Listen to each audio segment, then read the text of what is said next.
ان الحمد للہ والصلاة والسلام علی رسول اللہ اعوذ باللہ من الشیطان الرجیم بسم اللہ الرحمن الرحیم بل قالوا اضغاث احلام بل افتراہ بل هو شاعر۔ کلمہ کی تیسری شرط جو ہے وہ ہے قبول۔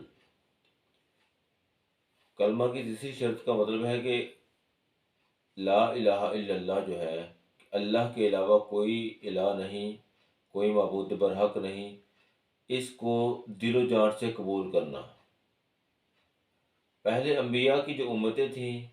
ان میں سے بہت سارے لوگوں نے کلمہ طیبہ کو، لا الہ الا اللہ کو، کہ اللہ ہی ہمارا الہ ہے، معبود برحق ہے، اس بات کو قبول کر لیا، جبکہ بہت سو نے اس کا انکار کر دیا۔ اللہ کو معبود کے طور پر، معبود برحق کے طور پر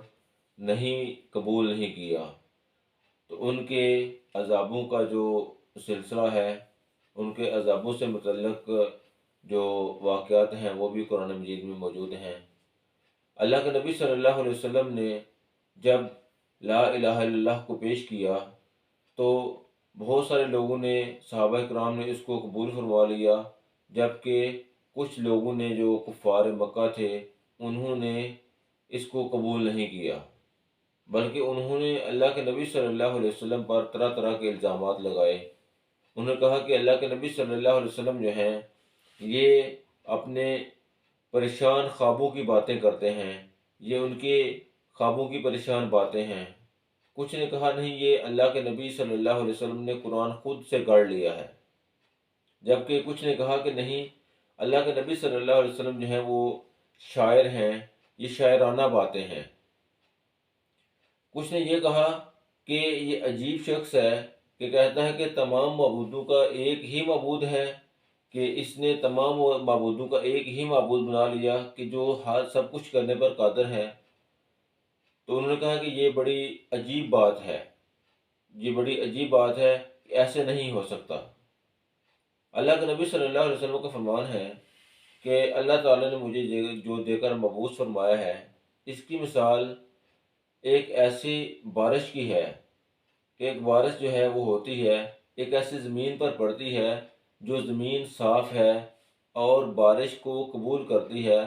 اور اس کے بعد اس زمین پر گھاس اور سبزہ اگ آتا ہے۔ جبکہ ایک ایسی زمین بھی ہے کہ جس پر بارش پڑتی ہے تو وہ نہ تو بارش کو روکتی ہے اور نہ ہی اس بارش پڑنے کے بعد اس میں سبزہ اور گھاس وغیرہ اگتی ہے۔ تو اللہ کے نبی صلی اللہ علیہ وسلم نے فرمایا کہ کچھ ایسے لوگ ہیں کہ جو دین کو قبول کر لیتے ہیں، دین کا علم حاصل کرتے ہیں اور دین دوسروں تک پہنچاتے بھی ہیں، جبکہ کچھ ایسے لوگ ہیں کہ جو نہ تو دین کو سیکھتے ہیں، نہ دین کا علم حاصل کرتے ہیں اور نہ ہی اس کو قبول کرتے ہیں۔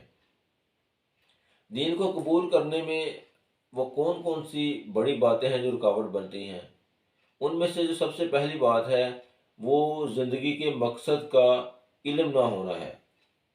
کہ انسان کو اس بات کا علم ہی نہیں کہ میری زندگی کا مقصد کیا ہے، مجھے اللہ تعالیٰ نے دنیا میں بھیجا کیوں ہے۔ جبکہ اللہ تعالیٰ فرماتے ہیں وَمَا خَلَقْتُ الْجِنَّ وَالْإِنسَ إِلَّا لِيَعْبُدُونِ، کہ میں نے جنوں اور انسانوں کو بھیجا ہی اس مقصد کے لیے ہے کہ وہ دنیا میں میری عبادت کریں۔ دوسرا جو بڑا ایک وجہ ہے اس کلمہ طیبہ کو، لا الہ الا اللہ کو قبول نہ کرنے کی، وہ ہے کلمہ طیبہ کا علم نہ ہونا، کلمہ طیبہ کا ادراک ہی نہیں۔ کلمہ طیبہ جو ہے اس کا علم نہیں ہے، اس پر یقین نہیں ہے۔ وہ لوگ جو ہیں وہ مسلمان بھی ہیں اور مسلمان ہونے کے ساتھ ساتھ کلمہ طیبہ سے بالکل وہ بے بہرہ ہیں، ان کو اس سے متعلق کسی قسم کا کوئی معلومات نہیں۔ پھر کچھ ایسے لوگ ہیں کہ جو کلمہ طیبہ کو اس لیے نہیں قبول کرتے، اس کو ایکسیپٹ اس لیے نہیں کرتے کہ ان کے بہت سارے دنیاوی مفادات ہیں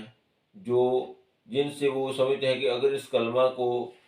مان لیا، اس کلمہ کو قبول کر لیا تو ان کے بہت سارے جو دنیاوی مفادات ہیں وہ ان سے چھن جائیں گے۔ کلمہ طیبہ کو قبول نہ کرنے کی ایک وجہ تکبر غرور بھی ہے۔ جیسے شیطان نے تکبر کیا، غرور کیا، جس طرح یہودیوں نے غرور کیا، اور اللہ کے نبی صلی اللہ علیہ وسلم سے متعلق، اللہ کے نبی کے متعلق یہ جاننے کے باوجود کہ اللہ کے نبی صلی اللہ علیہ وسلم اللہ کے سچے نبی ہیں، اور اس سچائی کا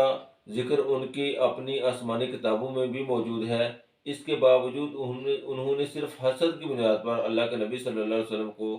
معبود کو جو ہے نا آخر نبی کے طور پر قبول نہیں کیا، اور اللہ تعالیٰ کی جو وحدانیت ہے اس کو قبول نہیں کیا۔ اس کے علاوہ کلمہ طیبہ جو ہے، جو حکمران طبقہ ہے، وہ